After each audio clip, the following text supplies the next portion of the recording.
Hello. Hi, how are you doing? All right, thanks. Let me connect my. Sorry, I was in another meeting just before that. Oh yeah, no worries. A few. No worries. I think we're still waiting for some people to join, so we can give it a few minutes. Yeah. Okay, check that my slides work. Host disabled participant screen sharing. You need to. Oh yeah, yeah. I need my... to. So, are you able to do it now? Let's see. Yes. Let's see. Okay, that's the last slide. Does this look okay? Yeah, that looks great. Okay, good. Cool. Who's the? Remind me who the audience is again, because it's Oxford people, right?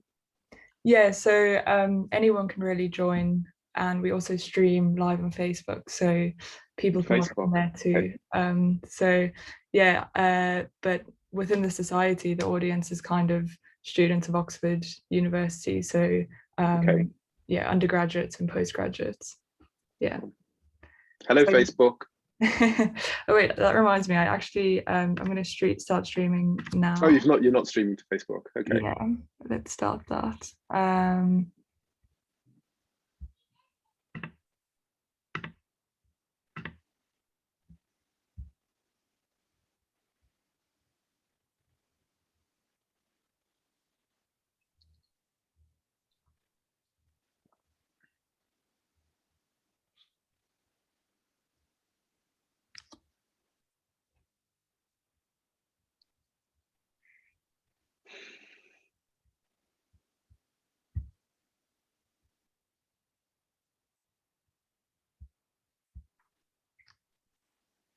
Okay, great. Yeah, so it's live now. So are you joining from Sheffield then?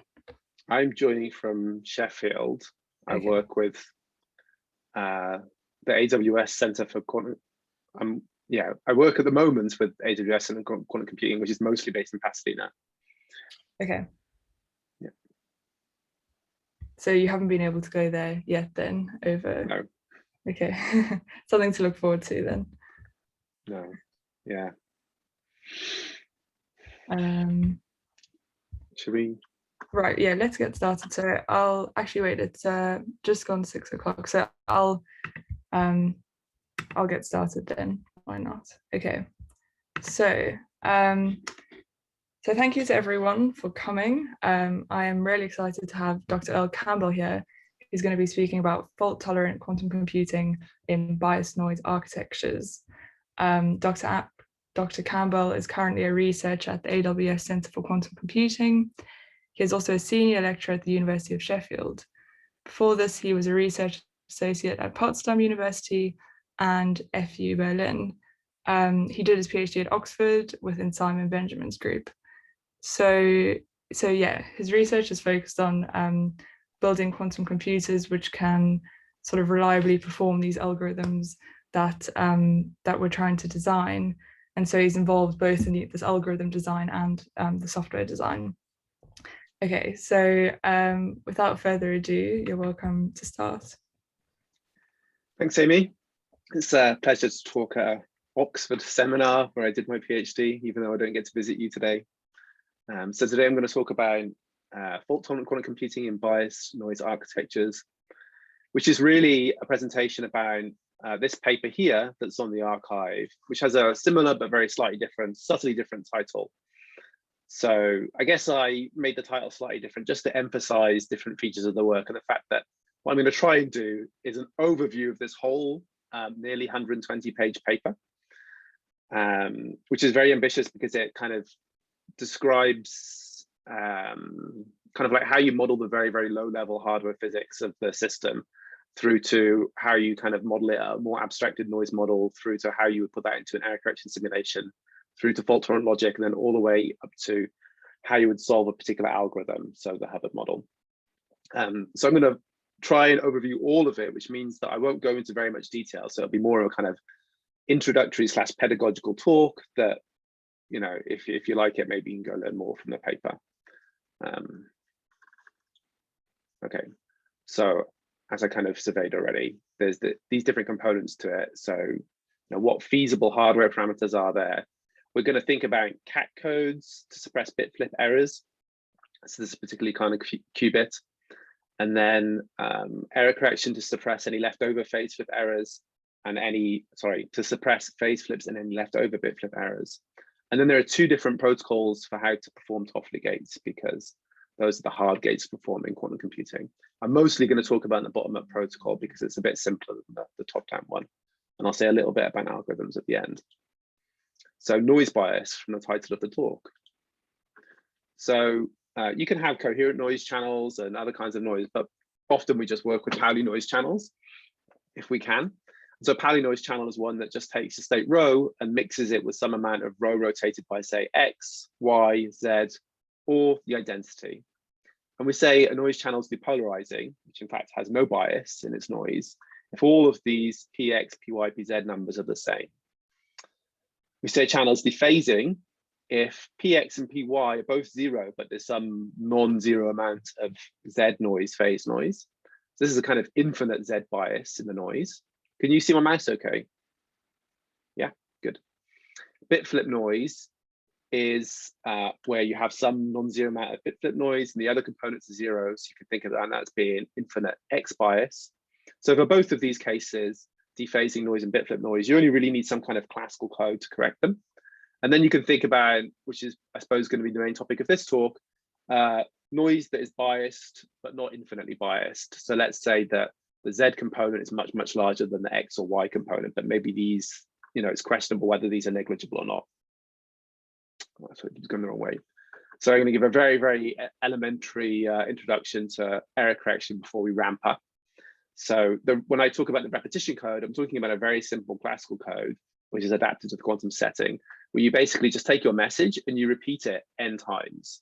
So for example, you can take 1 or 0 and 1 gets repeated. So let's say 111 or 000. And in a communication setting, you can think about this as a transmitted message or code word, as we sometimes call it. And then these all should be decoded to the correct values. But if you have some noise, then maybe it flips some of the bits. And you read out this corrupted message and you decide whether you basically do majority voting. So if you see 1, 0, and 2 ones, you would decide that it's a 1. And if only one of them was flipped, it would be a success. But if more than a majority of the bits are flipped, then of course your decoder fails. But that's inevitable if the noise is just too severe. So an important thing in quantum error correction is that we don't want to actually read the value of qubits because that would collapse the state. And so we kind of shift our perspective to thinking in terms of parity checks. But you can already do this in the classical setting. If you look at the allowed transmissible messages for the repetition code, you can see that in the last 2 bits, they both have an even number of 1s. Here you've got 2 1s and here you've got 2 0s, so no 1s. And that's also true for any pair of bits that you choose. So going to the quantum setting, if we say that we've got 1 and 0, and we want to ask how do we represent the state alpha 0 plus beta 1, 1 is being encoded into a string of 1s, 0 is being encoded into a string of 0s, then by linearity, you would have that the superposition state gets encoded into some superposition of 0, 0, 0 and 1, 1, 1. And then when we look at this state, we can see that if we take any pair of the qubits and we look at the parity of them, it's still even. And so we can think about this as meaning that it's a +1 eigenstate of Z tensor Z, where Z is just the Pauli Z spin operator. And similarly, you have, okay, so maybe I should have changed, something went a little bit haywire there. So this one should be, of course, identity Z tensor Z. Right, so to measure these observables, we can kind of lay out our qubits. So the yellow ones are the ones that are actually in the code, and the gray ones are ancillas or syndrome qubits, as we'll occasionally call them, that help us measure these Z tensor Z checks. So here, to measure Z tensor Z on the first 2 qubits, the first 2 data qubits, we would do prepare a plus state, do a control Z and a control Z, and measure in the X basis. And this would give us the outcome of Z tensor Z. And then we just do a similar thing for identity tensor Z tensor Z. So that's for bit flip noise. We can just switch to a conjugate basis to have a repetition code that corrects for phase noise. So we just replace all of the zeros with plus states and all of the ones with minus states, where if you can't remember, the plus and minus states are basically the eigenstates of the Pauli X operator with eigenvalues plus or minus 1. So that means that we just have to rotate all of the data qubit operations by a Hadamard gate, which means that we replace the control Z gate by a control NOT gate. This gives us the ability to work in, to kind of measure X tensor X. In fact, when I talk about the repetition code in this talk, we're going to talk about this X version of the repetition code. And we'll use this graphical notation. So here, still, the yellow qubits are the data qubits that actually store the quantum information, and the gray are the syndrome or ancilla ones. And when I draw a pink semicircle, this is just kind of indicating that I'm using this gray qubit to help me measure X tensor X. So you can see which qubit it's acting on by which ones it's touching, and the color is indicating red. These other surrounding qubits are just there to kind of give you an idea of the surrounding environment. So you could use either of the grows to protect against just X or just Z noise. But if you had generic noise, the most well-known, I suppose, nowadays way of coping with that is to use the surface code, just the standard square surface code. And you would need to measure both X and Z checks. And you'll have some, some of them that are weight 2 that involve, Z tensor Z or X tensor X, just involving a pair of qubits. But you also need some that involve 4 qubits, for example, X tensor X tensor X tensor X, that you would measure by just preparing a plus state, doing control NOT, control NOT, control NOT, control NOT, and measure. And these things have to be weight 4 now, because these checks have to commute with each other, right? So everything that you measure has to commute. And that means that where I have an X check, it has to share an even number of locations with any Z checks that I measure. And you can achieve this just using this square tiling. Other tilings are available. So, such a code would protect against about d/2 errors, would correct an arbitrary d/2 errors, using roughly d² data qubits. So we can see that this is quadratically more than using the repetition code, right? So the repetition code was just a 1D line of length d, and would protect against d/2 errors of the type that it's specializing against. And here we need d² qubits to handle a kind of comparable number of generic errors. So what can you do if, for example, you have Z bias, so lots of Z bias, but you can't ignore the X errors? Then one solution, and the one that we explore in this, the AWS architecture paper, is the idea of thin surface codes, where you just asymmetrically weight the height and the width. It's a very simple idea. And then you can kind of choose these distances, the dx and the dz distance, so dz being the width and dx being the height, according to, here I'm just giving a rough heuristic, but you can exactly calculate what the optimal choice is. It's going to depend roughly on the probabilities of these different errors. So there are lots of other ideas out there for how to use codes that can be implemented in 2D that can be considered as small variants, subtle variants of the surface code that handle bias noise very well. So for instance, there's the XZZX surface code, where all of the checks kind of contain a mixture of X and Z Pauli operators. And then there's also this idea of tailoring the surface code. So if you want to handle dephasing noise, then you can measure checks that are only built out of X and Y. But we're not going to talk about these today. I just wanted to flag them up as other interesting ways that you could tackle this problem of bias noise. So another important concept in terms of noise bias fault-tolerant quantum computing is the idea of bias preserving gates. So you can design a code that can handle, say, lots of Z noise and not much X noise, but that's no good if throughout the process of correcting those errors, you kind of convert X noise to Z noise. Okay, so yeah, so some other proposals for using the cat and repetition code architecture. I guess I haven't got to cat qubits yet. So the point is that we're going to use cat qubits to suppress bit flip noise to create bias noise, and then correct the bias noise using either a repetition or a thin strip surface code. And there are these two very nice papers that I believe this was the first one to propose using repetition code concatenated with cat qubits. And so it's important to make comparisons against these what we're doing. And I guess 3 quick bullet points to kind of summarize that is that we undertake a much more detailed analysis of the noise. We consider not just using the repetition code, but also the thin surface code. And all of our scheme is fully compatible with the 2D layout, in particular the Toffoli schemes that we'll get towards the end. So in both these papers, they talk about performing Toffoli gates, but they haven't kind of shown how it can be done in 2D without having lots of swap gates that would add extra noise. Okay, so for bias preserving gates, I guess this should have come a slide earlier. Say we're interested in Z bias, then what we don't want is that when we perform a unitary and there's some Z noise, if we conjugate it through, it becomes X noise. And for the C0 gate, we don't have this problem in the following sense, that if we have a Z error on the target qubit and we conjugate it through, it becomes Z tensor Z. So now it's acting on 2 qubits, but it's still Z noise. And similarly, Z noise on the control just commutes through. And so it's still just Z noise. And you have similar relations for X noise. So it doesn't propagate one Pauli operator into a different type of Pauli operator. So it kind of preserves the bias. But there's a big but, which is that it's been proved in this reference down here that there's no way for a 2-level system to implement a bias preserving C0 gate.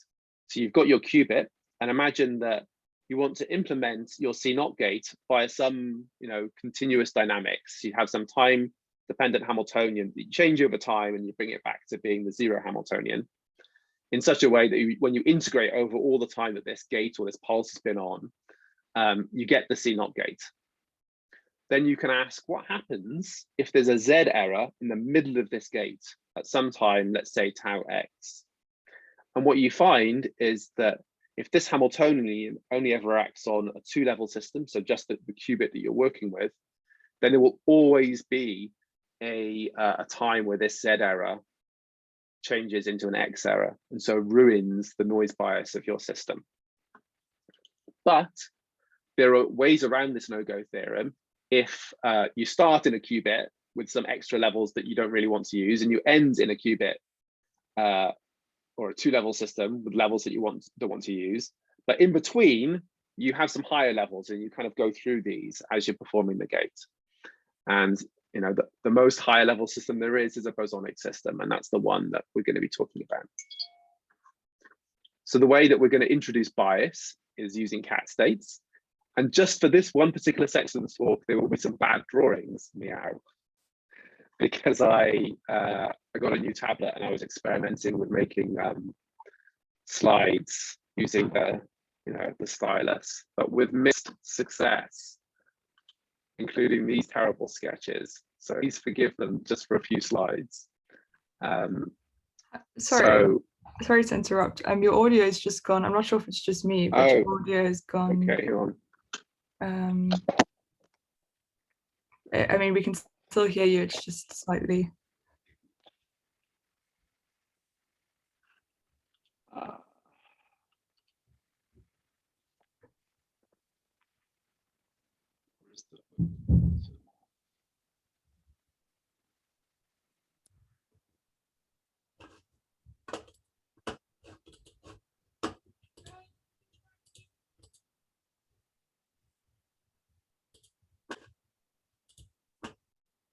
Can you hear me now?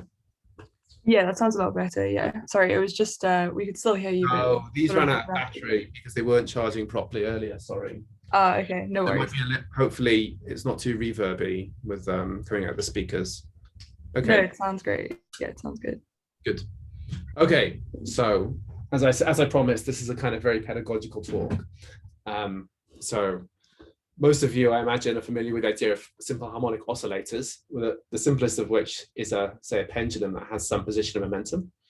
And when we quantize this, we end up with a system where the ground state is the so-called vacuum. And if we plot the wave function for the ground state in the x basis, then you'll just have this simple Gaussian shape. The potential well for a simple harmonic oscillator just has this quadratic form, and you have these evenly spaced energy levels, right? So you have some 0-point energy, and then excitations of an amount h bar omega take you up in energy levels, and we think about the zero state as being the vacuum, and then there being some kind of bosonic excitation that takes you up the ladder, right? And so we have some symbols for this. A, which is the annihilation operator, takes us down the ladder. And usually we'll think of this as removing one photon or phonon from the system. And I guess I'll often kind of switch between saying phonon or photon. And then the dagger of this is the creation operator that just takes us up this ladder. And then you have another interesting class of states, so the so-called coherent states, which in photonic systems you can think of as basically being laser light. And so we'll represent a coherent state by this K alpha, where alpha in general can be a complex number. And it's going to have a superposition over all the different Fock states with some phase of the form alpha raised to the power n. So if alpha is a real number, then again, the wave function is purely real. And we see that it just displaces left or right by some amount alpha. And sometimes it's useful to look at this in the Wigner function representation instead. So the cat state, there are two different cat states. This is the worst drawing of all for this talk. It'll get better after this. The even cat state is just that alpha coherent state plus the one with the opposite phase with some normalization factor on the bottom. And so if I've got the minus alpha state and the plus alpha state and I add them together, I end up with some kind of bimodal distribution. The odd cat state is basically the same thing. It's exactly the same thing, but with a minus sign instead of a plus sign. And because these states aren't actually orthogonal from each other, you end up with a different normalization factor for the even and odd cat states. And I'll say more about that in a moment. So when you kind of look at the wave function, when alpha is real for the odd cat state, you again have something that's bimodal, but now it kind of flips sign. So we say that something is a cat qubit if it's inside a subspace spanned by the even and odd cat states. So we have to be just a tiny little bit careful about how we define the 0 logical and 1 logical state. And we're going to do it as follows. We're going to say that an equally weighted superposition with a positive constant between the 0 logical and plus logical is defined to be the even cat state, which is convenient because the even cat state actually has an even number of photons in it. So that's one way you can measure that you're in this state. And if I put a minus between the 0 logical and the 1 logical state, I get the odd cat state. So this is sufficient to ensure orthogonality between the 0 logical and the 1 logical state, which is something you need when you define your computational basis, your logical computational basis. So as I mentioned a few slides ago, coherent states are not actually orthogonal, but they're kind of approximately orthogonal in the sense that if I consider alpha and minus alpha, then I have an overlap that's exponentially suppressed in the size of alpha squared. And so what this tells you is that actually the 0 logical state, if I kind of go back to the previous slide, if I go back to this slide, you kind of want to look at it and say, well, you know, if these normalization constants are the same, then I can just think about 0 logical as being alpha and 1 logical as being minus alpha, and there's a kind of one-to-one correspondence. But it doesn't quite work because these normalization constants aren't quite right. But what you do have is that because the states become more orthogonal as you increase alpha, it's kind of approximately true that you can think of the 0 logical state as basically being alpha up to this exponentially suppressed factor, and the same for 1. So now, why did these cat qubits give you something? The spell checker for some reason changes qubits into quits, which is incredibly frustrating. Noise and cat quits. So in bosonic systems, the dominant noise mechanism is loss, just losing photons. So the process of losing a photon is represented by annihilation operator. And we know that the coherent state, if I apply the annihilation operator, it's an eigenstate of the annihilation operator, and you just get some scalar outside the front, alpha. So what this means actually is that the process of loss never flips you between the states alpha and minus alpha.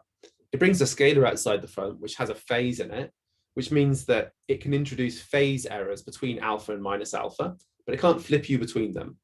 So then you want to conclude that you can't flip between 0 logical and 1 logical, because they're basically equal to alpha and minus alpha. Remember, this equivalence is only true up to some correction that's exponentially suppressed. So you know that this dominant noise mechanism, loss, won't cause bit flips.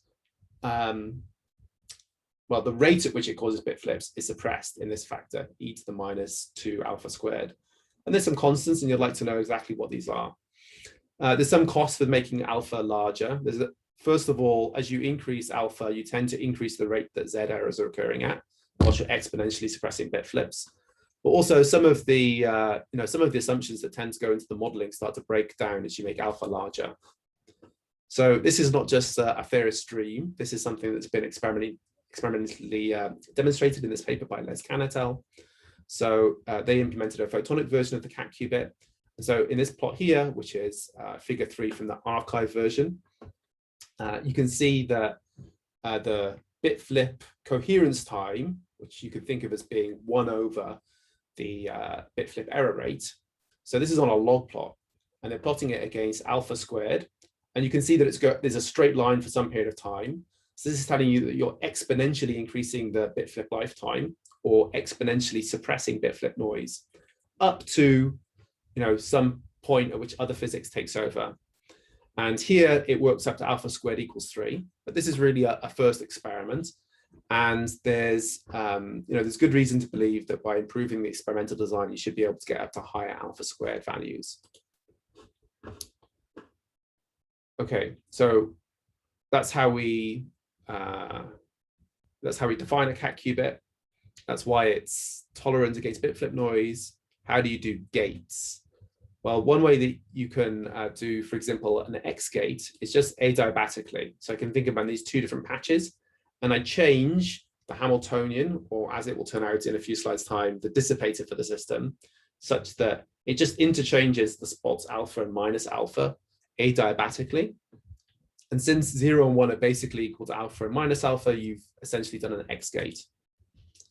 Now, a C0 gate is very similar to an X gate. It's a controlled X gate. And a Toffoli gate is a controlled X gate.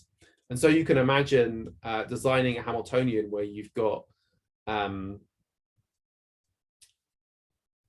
basically it's a bit hard. You can't really plot it in 2D, but you've got all of these computational basis states that are stabilized by your Hamiltonian, and then you just change the parameters such that they're permuted in the correct way.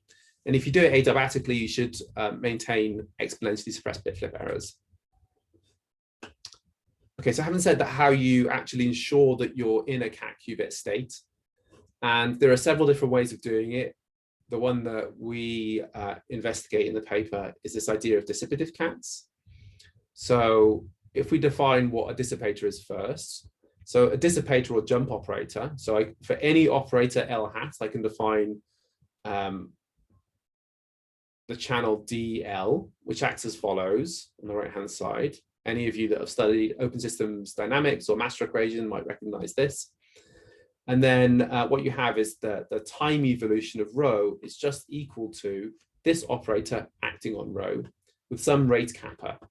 So this would be the equation of motion for your density matrix if you only had one process with a rate kappa. If you had extra processes, you just add them on the right-hand side. And if there was some Hamiltonian dynamics, you would just add a commutator between H and rho. So what we can note is that there will be no time evolution if the right-hand side is equal to 0. So if you can find some L hat such that L hat acting on the state is equal to 0, you know that it's going to be a fixed point of the dynamics. So for example, if we just set L hat is equal to the annihilation operator, we know that the vacuum state is a fixed point of the dynamics. You can't relax any lower than the vacuum state. We also know a little bit more, which is that all of the other states above the vacuum state must relax down to it. So that's kind of the key insight, that if you want to stabilize a state using some dissipative dynamics, you basically just got to find some operator for which, when you apply it to the state, you get 0. So for the cat qubit, what we want is that some L hat that's acting on alpha and minus alpha both gives 0. And this is achieved by just setting L hat to be equal to the annihilation operator squared minus some scalar alpha that you've chosen, and which will correspond to the, the size of the displacement in the cat qubit. How am I doing on time? Yeah, I'm gonna run out of time. So let's just do a very quick proof, which is that if I have the annihilation operator acting on plus or minus alpha, I'm going to pull outside this phase plus or minus alpha. So if I apply the annihilation operator squared, I'm going to get that phase twice. So the plus or minus signs will cancel, and I'll have alpha squared regardless of which of the two states I was in.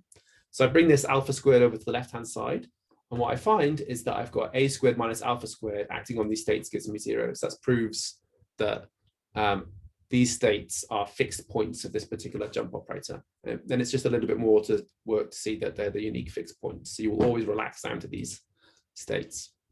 So this process here involves 2 photons because we've got the annihilation operator squared. So we tend to describe the rate of this process by kappa 2.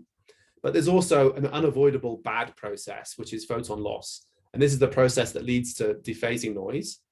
And there's a competition between the good dissipative noise and the bad dissipative noise, which is captured by this ratio kappa 1 over kappa 2. And we'll see that Z noise is largely determined by this ratio.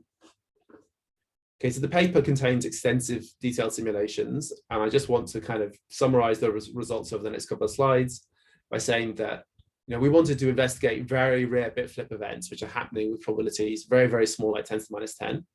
And to investigate the non-adiabatic effects or the diabatic effects in C0 and Toffoli gates. And then also something called crosstalk, where you've got multiple qubits all coupled to the same nonlinear element. And I won't say much more than that, other than one of the conclusions from this was that we really don't want more than 4 qubits to all be coupled to the same 4 or 5 qubits to all be coupled to the same nonlinear element. Otherwise, crosstalk starts to become unmanageable. So if you just use the Fock basis in a simulation, and what you'll find is that very, very quickly, if you want to, you'll get some kind of truncation error depending on how many excitations you allow for. And it's not really computationally feasible, especially for a C0 gate or a Toffoli gate, to do a Fock basis simulation for alpha squared large enough and get below this 10 to the minus 10 threshold. So what we use instead is something called the shifted Fock basis. So we take the Fock basis and we displace it by plus alpha and minus alpha. So we kind of glue 2 different bases together, and the resulting thing is a non-orthogonal basis. And you can work in a non-orthogonal basis. You just have to be very careful. But the advantage of this is that you get very small truncation error. For example, you know that you can exactly describe states that are inside the cat manifold, but you can also capture a few excitations. So I'm summarizing this very quickly. If you want to see a half-hour presentation on just this topic and hear a bit more about cat qubits, I recommend Kung Juno's talk, which he gave at Byron Bay. So it's available on a popular streaming site.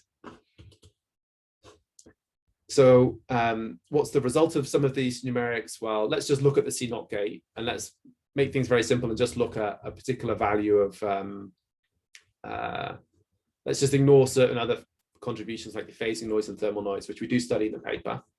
Then what we find is that these Pauli errors on the C0 gate are very well captured by these numbers here, right? So you've got some exponential suppression of anything that involves an X or a Y, and you've got some dependence on the ratio of kappa 1 over kappa 2.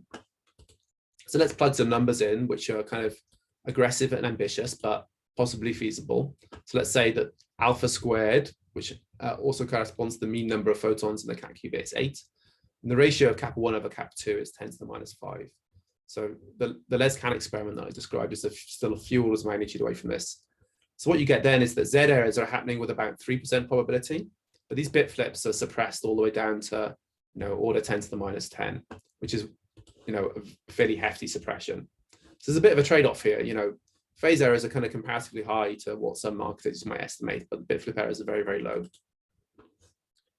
Okay, so the summary of what's going on that we'll use for the rest of this presentation is that yellow qubits are data qubits and syndrome qubits are used to extract syndrome information, and they're both cat qubits. And in both of them, we've exponentially suppressed bit flips. And we have some nonlinear elements that I haven't got into the details of, but which allows you to perform a C0 gate between any 2 vertices that share a tile, or any 3 a Toffoli gate between any three of the vertices that share a tile. We can't fit any more things in without suffering from crosstalk. And both these gates are adiabatic and bias preserving.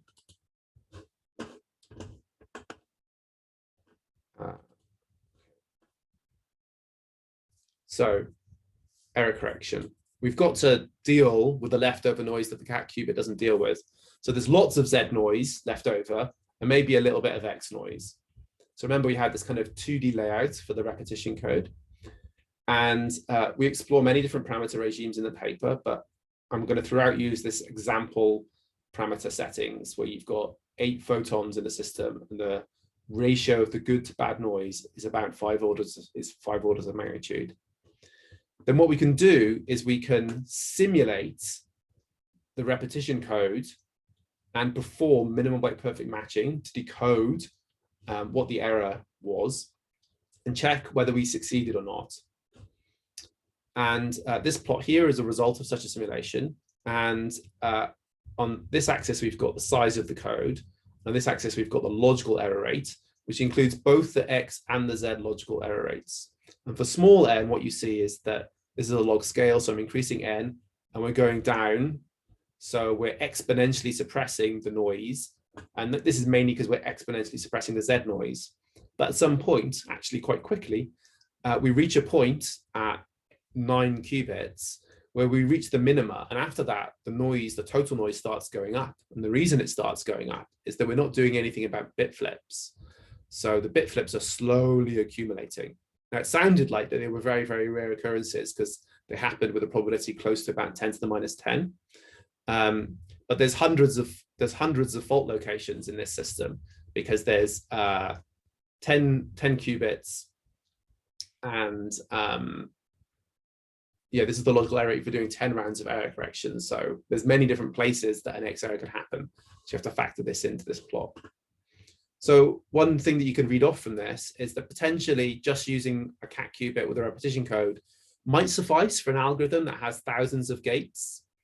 So if you have thousands of gates and hundreds of qubits, the number of possible fault locations is of the order, 10 to the 6, 10 to the 7. And that means that the algorithm might, have a success probability that's, let's say, 10% or something. So, maybe you can do thousands of gates fault tolerantly with just a repetition code. To go to lower error rates and larger algorithms, we look at the thin surface code. And the paper only studies dx equals 3. So this is enough to correct for one single X error anywhere in this block. And we consider both memory errors. So this is a kind of space-time picture here where I've got 2 different patches and the time direction is going up. But to do gates, one way of doing gates is to use lattice surgery, where you temporarily merge the 2 patches into a single patch and then split them. And then there's another possible way that you can fail, which is due to a time-like error, which is between these 2 surfaces here. So we considered both these processes. And I guess the main conclusion that I just want to kind of give you a rough summary of is just that if we use dx equals 3 and those parameters that I described earlier, then you'll be able to reach logical error rates that are good enough for useful algorithms that have depths of millions of gates. So what I mean here is that if we forget NISC for a moment and we ask, show me an algorithm that people think is probably useful for something, and then we count the depth of the algorithm, the number of gates that it has in it, then the smallest ones that we know of, including, for example, simulations of the Hubbard model, are in the region of, say, millions of non-Clifford gates. So it's good enough for that. If we want to do something bigger, like some of the algorithms that have been proposed for solving for MoCo, and we believe some of the gate counts that have been reported, then we would need to go to something bigger than dx equals 3, dx equals 5, for example. But this is, quite close to the repetition code, and the cost is not going to be d squared, it's going to be 3d instead of d squared. So there's a saving in terms of the number of qubits. Okay, so we've covered what a cat qubit is, why it biases the noise, and then the performance of repetition and surface codes for correcting any leftover noise. The last part of the story is penultimate part of the story is how we do gates. So in some sense, Clifford gates are easy. So these gates include things like the C0 gate and the Hadamard. In fact, we think about doing them using lattice surgery. So I guess I don't have time to recap over how you do Clifford gates. I just want to dive into how we can do a Toffoli gate. And the way that we look at the problem is by thinking about how you can prepare a Toffoli state. So a Toffoli state is some 3-qubit state as such. So it's a superposition over many different computational basis states. And the thing to note, I suppose, is the third bit is the AND of the first 2 bits. And this is related to the fact that the Toffoli gate kind of takes the first 2 bits, computes the AND, and writes it to the third bit. Another interesting thing is that if you're familiar with stabilizer states like the 0 state and the plus state, I guess I already introduced the plus state as being the eigenstate of the Pauli X operator. We can also describe the Toffoli state in terms of a set of unitaries that stabilize it. So there's a set of unitaries, which actually generates a group of unitaries, GA, GB, GC. And when I apply any of these to the Toffoli state, I get the Toffoli state back. And because this is a magic state, a non-stabilizer state, these operators are not Pauli operators anymore, but they're Clifford operators. So they're some combination of, let's say, Pauli X and C0 gates, or Z gate and CZ gate. And in fact, the Toffoli state is the unique state that is the +1 eigenstate of these 3 unitaries. So given such a state, we can perform a Toffoli gate via a simple injection circuit. So we take one copy of the Toffoli state and our arbitrary state that's inside our quantum algorithm. We do some control NOT gates. We make some single qubit measurements. And depending on the outcome of those measurements, we apply a Clifford correction. And what we get is precisely the Toffoli gate applied to our arbitrary state psi. So there are 3 steps in our recipe for how to get very high fidelity Toffoli states or gates. So the lowest level, we have the adiabatic Toffoli gate, which is bias preserving and done in this way where you kind of move alpha and minus alpha in phase space. The second step is a protocol which we call bottom-up Toffoli, which is a very low-cost way of making Toffoli states using just repetition codes. But just as the repetition code could only get you to a certain logical error rate, the bottom-up Toffoli can also only get you so far. So when we get as far as we can with the bottom-up Toffoli protocol, any further we have to go using something else. And so we introduce another new scheme called the top-down Toffoli, which I'll only be able to briefly allude to.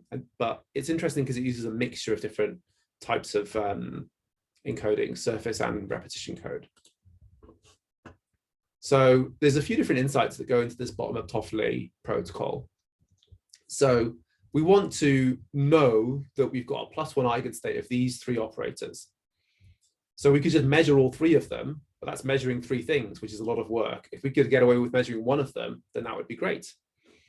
It turns out that there's a stabilizer state, which means that it's something that we can prepare without having to do any expensive non-Clifford logic, which already satisfies 2 of the required equations. So this state, psi1, already satisfies GB psi1 equals psi1, and the same for GC.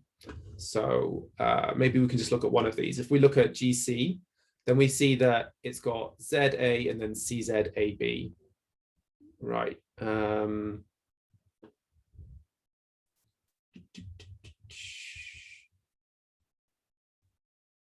Maybe.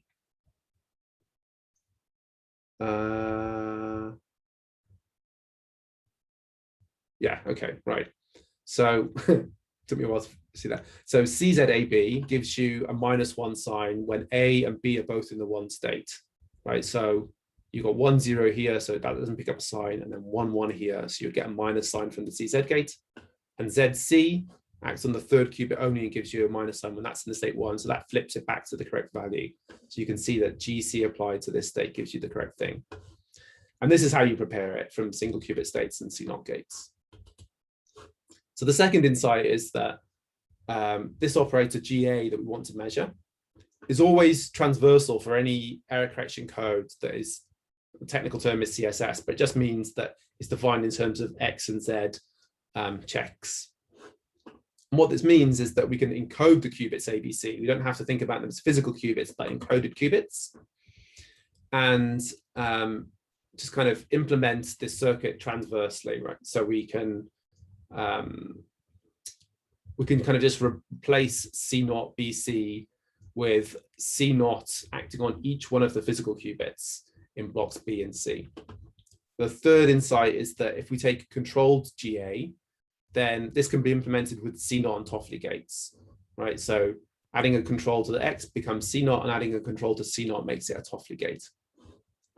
And the last insight is that physical errors on the unencoded ancillas in such a scheme. So, this block here is preparing psi1, and we just want to measure GA. So one way to do that would be to prepare a plus state, do controlled GA, which is transversal if these are encoded, so that's not a problem, and measure in the X basis.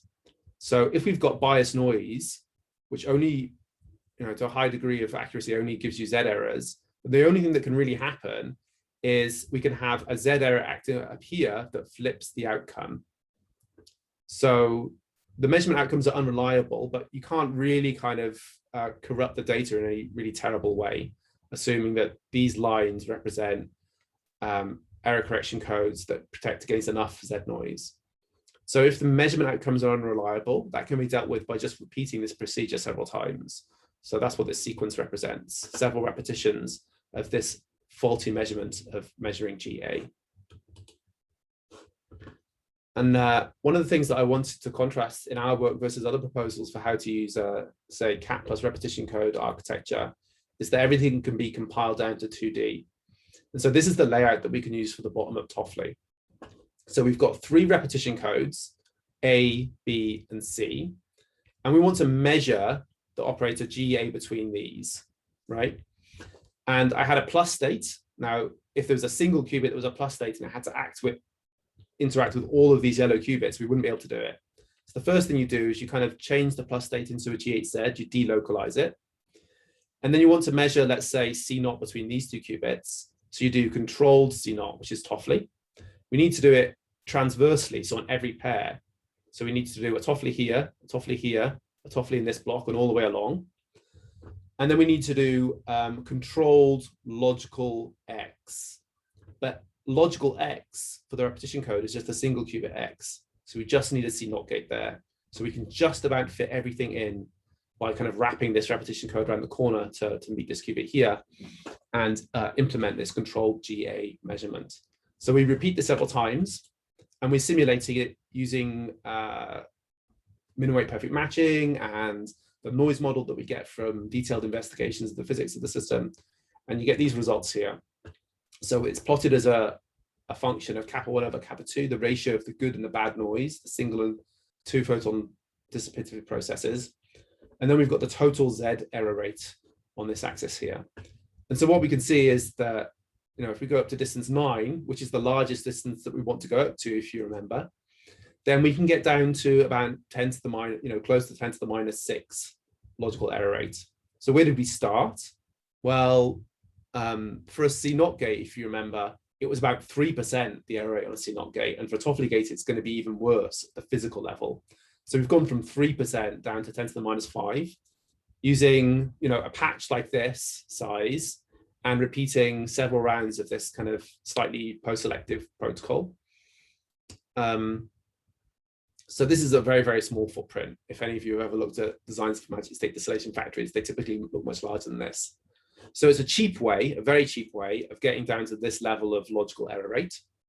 And I guess the takeaway message as well here is that we can again conclude that this is good enough for an algorithm with, let's say, 1,000 Toffoli gates, because if I take this error rate and I multiply it by 1,000, it's going to contribute less than 1% to the total algorithm failure. And 1,000 Toffoli gates on, say, 100 logical qubits is far out of the reach of anything that we can classically simulate using any known techniques at the moment. However, there are no algorithms that we believe to be useful. There are no, setting aside NISC algorithms for now, there are no algorithms where we know in a kind of very rigorous way that they should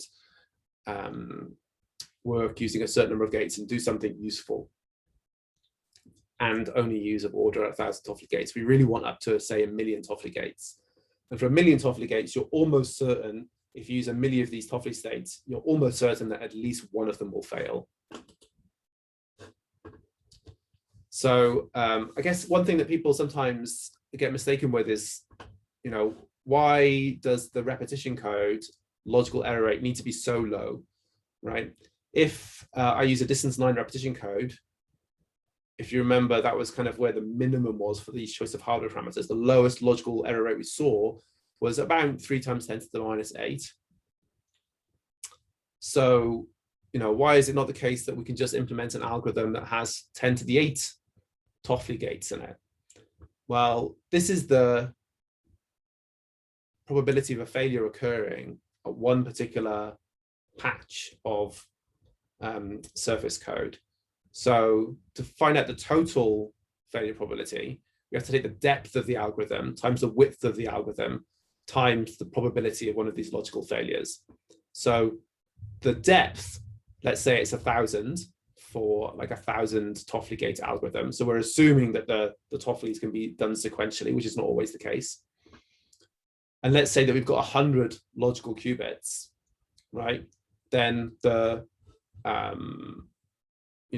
total area, the total number of fault locations is the product of these two things, right? And so this is how we end up with a total 2.5% chance of error due to repetition code failure, right? So we have 2.5% chance of failure due to the repetition code, 0.5% chance of failure due to the bottom-up Toffoli protocol failing. So that adds up to about 3% chance of the whole algorithm failing. That's, a fairly lowish chance of algorithm failure for this million Toffoli regime. But yeah, we're very, very far away from getting 1 million Toffoli gates using just repetition codes. So here are these papers again, which I've kind of flashed up a few times because they're very important and similar to the work that we're doing. But the key difference, one of the key differences are the ways that they propose doing Toffoli gates. So I wanted to re-emphasize that they don't compile them down to 2D. They only work well for very large repetition codes where the distance is much, much larger than 9. And as we've already seen, the occurrence of bit flips is quite problematic as soon as you get past distance 9 repetition codes. And so, you really need to fully account for bit flip noise. Okay, so I said that there were kind of 3 steps in the process of doing a Toffoli gate for a large fault-tolerant algorithm. The last step we call top-down Toffoli. And, it's quite technical. And I think I've already surveyed quite a lot in this talk. So I'll just really only show you this one slide on the top-down protocol. So it's a magic state factory that converts 8 Toffoli states into 2 higher fidelity ones and quadratically or cubically in some parameter regimes suppresses the noise. So I guess there are several different novel elements in this factory design. It's the first protocol that's ever been proposed that will convert 8 Toffoli states into 2 Toffoli states without using a catalyst. But then we also compile it down into 2D, and it uses, at least in the regime where you want to do, say, 1 million or 10 million Toffoli states, it uses a kind of hybrid of thin surface code patches. So these 9 qubits here are thin surface code patches, and these blocks here are repetition codes implementing the bottom-up Toffoli protocol. So you have a whole bunch of things that are churning out kind of, goodish bottom-up Toffoli, goodish Toffoli states via the bottom-up Toffoli protocol. But they're not good enough. So you need lots of them, and you need to throw them into this kind of arena here to be further distilled. And by doing this, you can get the Toffoli error rate comfortably down to, your 10 to the minus 7, 10 to the minus 8 regime. Okay, so just want to add a closing discussion on overheads for a particular algorithm. And the algorithm that we looked at was the Hubbard model.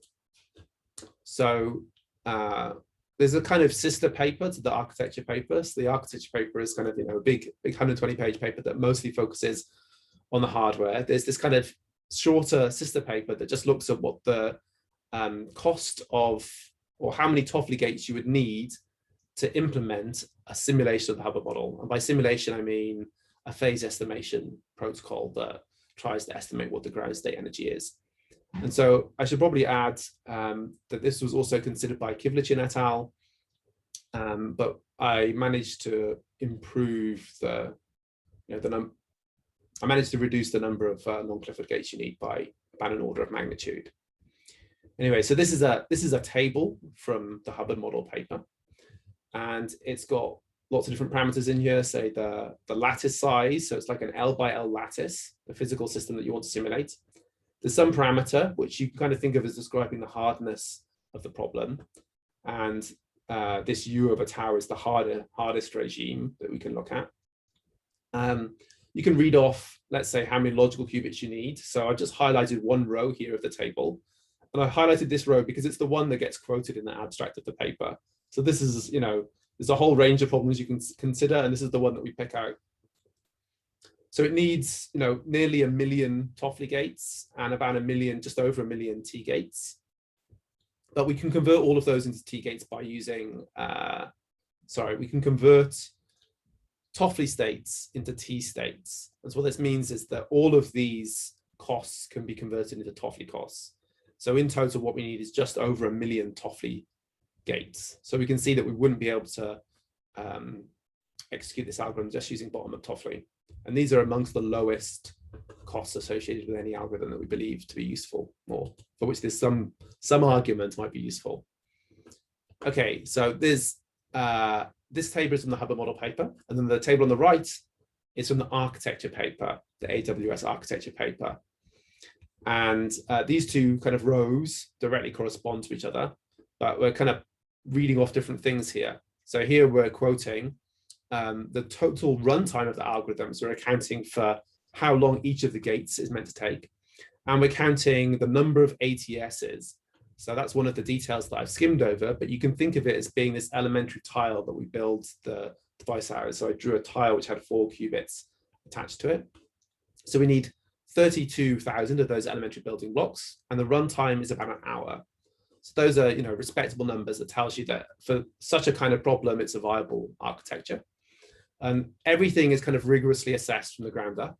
There's one thing that's maybe a little bit hand wavy, which is how much is budgeted for something called lattice surgery and routing costs. So there's a 1.3 multiplier thrown in for that. But I think that's accurate. And then one can also ask how this compares against a superconducting, say, transmon-based architecture, such as the one that Google are investigating. And it's kind of a strange comparison, right? Because if we ask we can't compare a cap qubit-based architecture with some particular fidelity with a transmon qubit with a similar fidelity, because the fidelities are so biased in the cap qubit. But let's say that the superconducting architecture has, let's say, 10 to the -3 probability of an error on the C0 gate, then we would need 3 times fewer qubits, for example.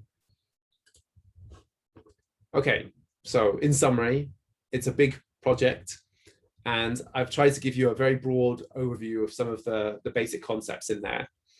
And it goes all the way from trying to understand the hardware up to implementing an algorithm. But now we have to do a lot more work to understand what other algorithms we could implement, and also are the hardware parameters that have been assumed realistic, and is everything that goes in the modeling correct? So there's much more work to do.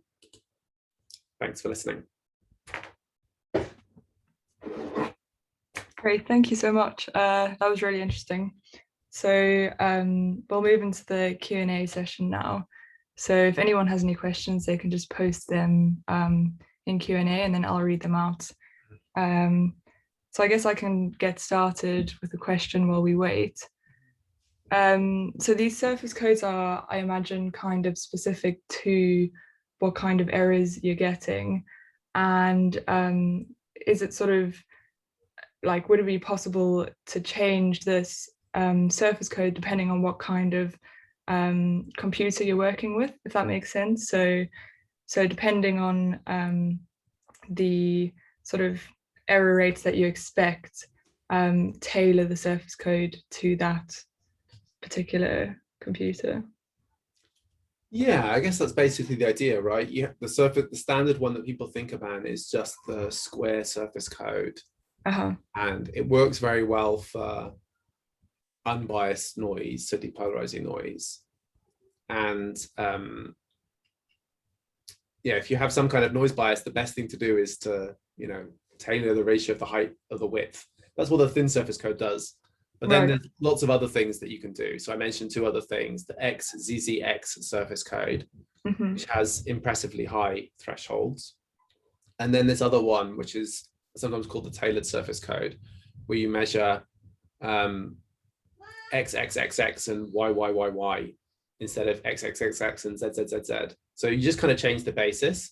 But the reason for changing that basis is to is because, let's say that you've got Z bias, right? A single Z error will light up 4 of the things that you're measuring,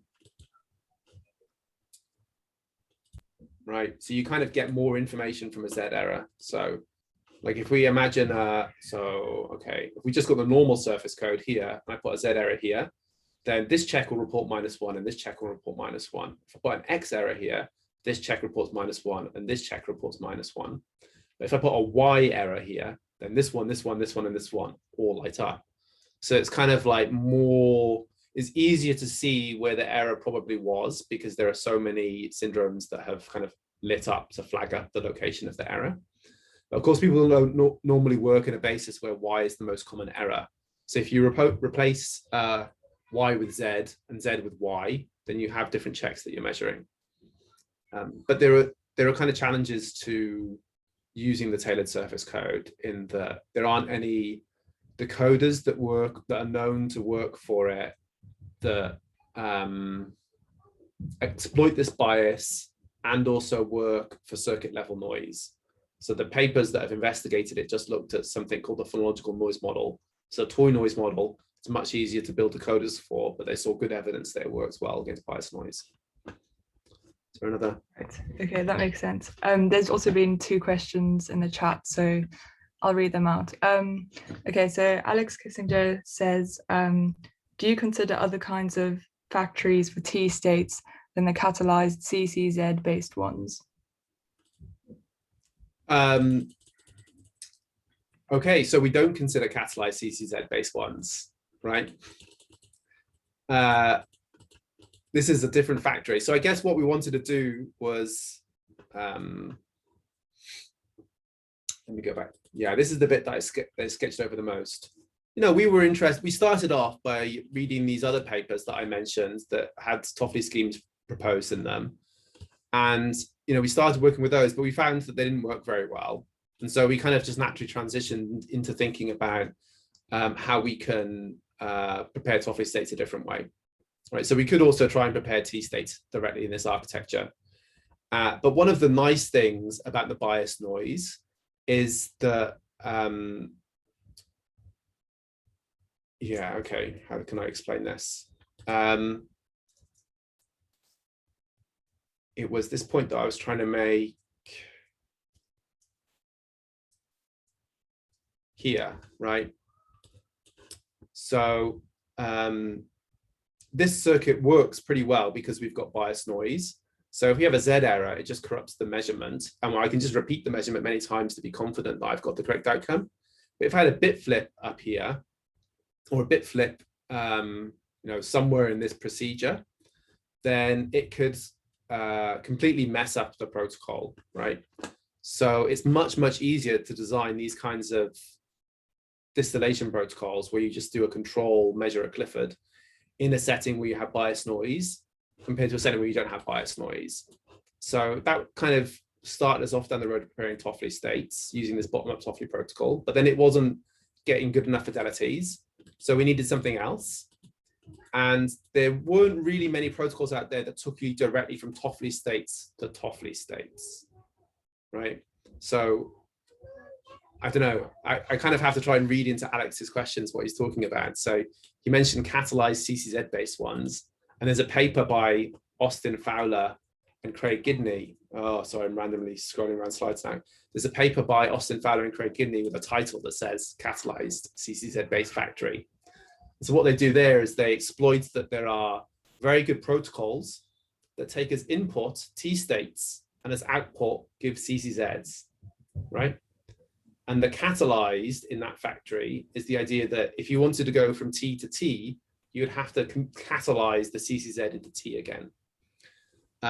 Whereas here, it's kind of like all Toffoli. The input is Toffoli and the output is Toffoli. Hi, Earl. I think I can speak now.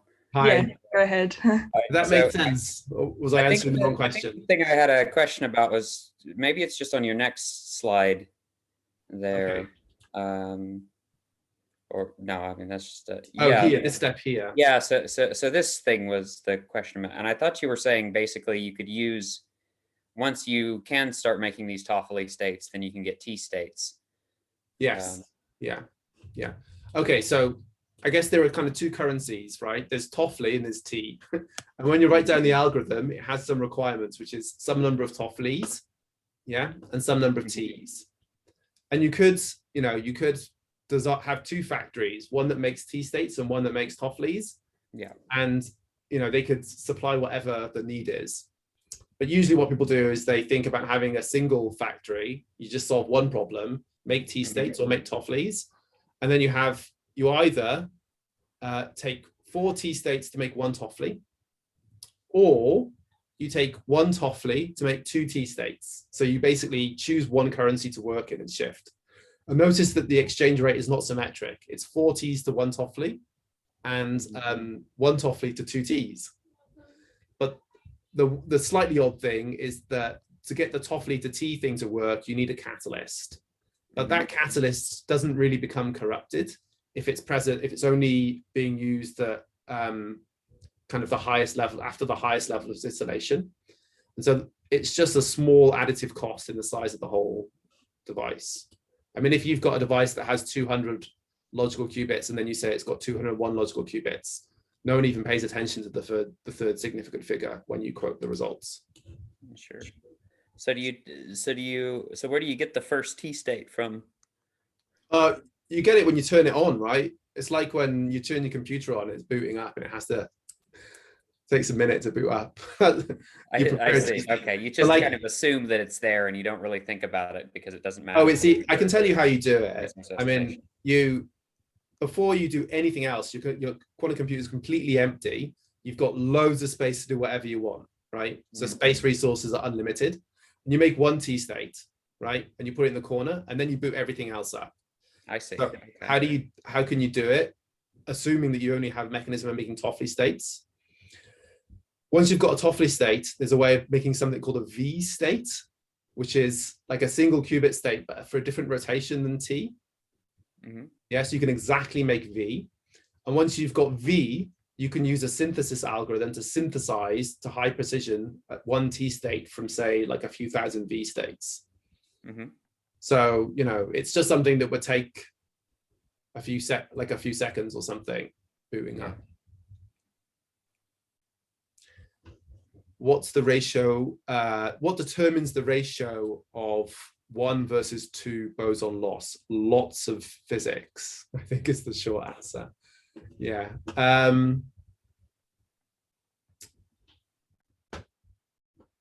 Yeah, I think there's a lot of different things, including like what coupling strength you can engineer.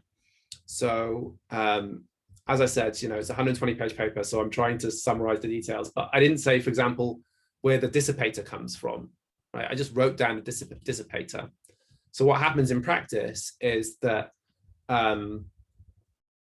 you have your system and you have an extra bath. And this bath is very, very leaky. So it's just losing photons all the time, or phonons, right? And we wanted to engineer something that looked like a squared minus alpha squared, right? So what we do is we have a Hamiltonian that's got your a squared minus alpha squared term in it, but we throw a b in as well, right? Something that's coupling to the bath. And then you do adiabatic elimination to show that if the bath is losing photons enough, this term, the a squared minus alpha squared one, becomes a jump operator in the open systems dynamics. And the kappa 2, for instance, is related to whatever coupling strength you're able to engineer in that Hamiltonian. Beyond that, there's a lot of different physics, I think, is the only way to summarize it all. Related to that, engineering using sort of the open quantum systems approach, there's sort of this whole area of symmetries in that sort of in the bath operators, which can allow you to sort of restrict down. You can kind of force the state into some subspace of the Hilbert space. Is that, I mean, I don't know if that would be useful at all, but do you kind of, could you use that? Sorry, can you say that again? I don't think I understood. So if you have some kind of like symmetry in your the dissipator which acts on your state, then whatever kind of sector you start in, you have to stay in that sector by sort of Oh, I see. Yeah. Yeah, conservation of that. So I don't know if this is useful, but yeah, I guess you can do that, but you've got to also be sure that there's no other noise process that's kind of moving you between sectors, and then something very bad happens when you sure, between sectors. So I guess like I was kind of giving a cartoonist picture where there was good dissipation and bad dissipation, but in fact there's a whole bunch of other things that can happen, a bunch of other jump operators. And if there's I kind of mentioned them very briefly, there's the possibility of thermal noise, which you can just kind of model by a creation operator. Yeah. And there's the possibility of like random dephasing because the energy levels are fluctuating, and you can model that by just throwing in an A dagger A. And in all of these cases, basically the same thing happens, which is that assuming that alpha squared is large enough, and assuming that kappa 2 is also large enough, whenever any one of these things happens, it kind of moves you out of the cat qubit space, but it just kind of excites you a little bit. And then you almost immediately lose that excitation and come back into the cat qubit space. But you come back into, like the result is that you still don't have a bit flip, right? You basically still, you have a situation where you just end up with more phase noise. So all of these extra dissipatory processes just end up converting into a little bit more phase noise and some little bit more exponentially suppressed bit flip noise. So I guess the thing that you have to be careful about with these kind of sector-based arguments is what happens when you have kind of arbitrary noise. So I think the main example I can think of is, I'll probably run out of time, but like Majorana qubits, where you have this wire and there's like a symmetry-based argument for, I guess it's kind of similar in flavor, right? Because you say that there are two types of errors, right? And one of the errors is handled by just making the chain longer, basically. But there's another error that's prevented by the symmetry of the system, the fact that the number of electrons is preserved. So if you assume that the number of fermions in the system doesn't change, then you can't have like, there's one error process that never happens, right? But the thing is, stuff tunnels in and out of systems all the time, right? So you've got to be really, really sure that there's no tunneling in or out of the system for that conclusion to be correct. Right, yeah. All right, thank you so much. That was really interesting. Okay. I think there's, wait. Oh no, I've answered that one. Okay, all the questions have been answered. Great. So thank you for joining us, and we'll post the video on our YouTube page as well, so you'll be able to watch it again afterwards. Yeah. So thanks for joining, and goodbye. Thanks for the invitation. Thank you. Cheers.